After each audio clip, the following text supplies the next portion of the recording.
नमस्ते, प्रणाम। हमारे चैनल पे आप लोग का स्वागत है। जय माता दी।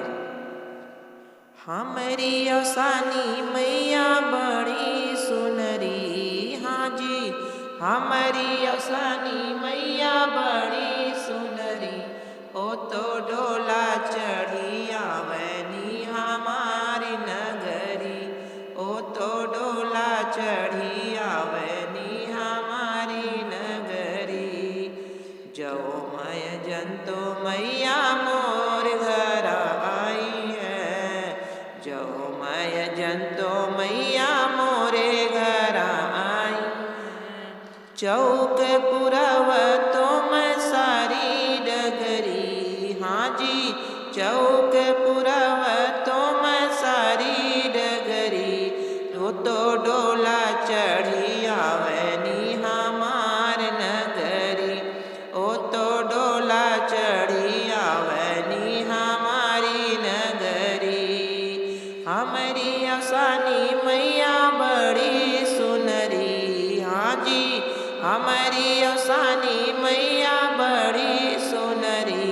ओ तो डोला चढ़ी आवनी हमारी नगरी, ओ तो डोला चढ़ी आवनी हमारी नगरी।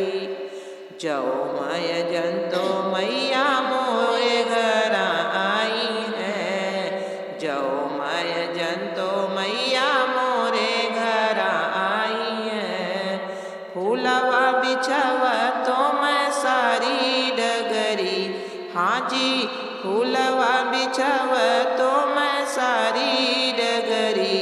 ओ तो डोला चढ़ी आवनी हमारी नगरी, ओ तो डोला चढ़ी आवनी हमारी नगरी।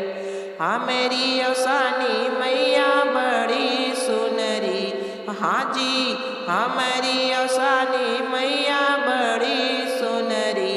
ओ तो डोला चढ़ी आवनी हमारी नगरी, ओ तो डोला चढ़ी आवनी हमारी नगरी।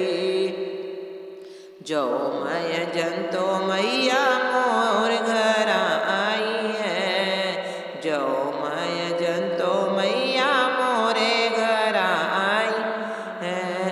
फूलवा बिछव तो मैं सारी डगरी, हाँ जी फूलवा बिछव तो मैं सारी डगरी।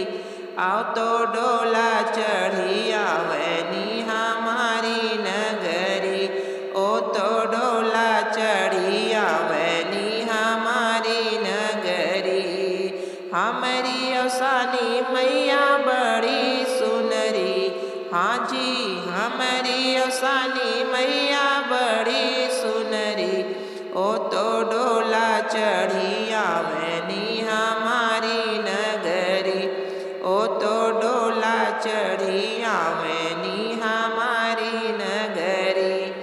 जो मय जंतो मैया मोर घर आई है, जो मय जंतो मैया मोरे घर आई है। पुरव तो मैं सारी डगरी, हाँ जी चुनरी बिछव तो मैं सारी डगरी।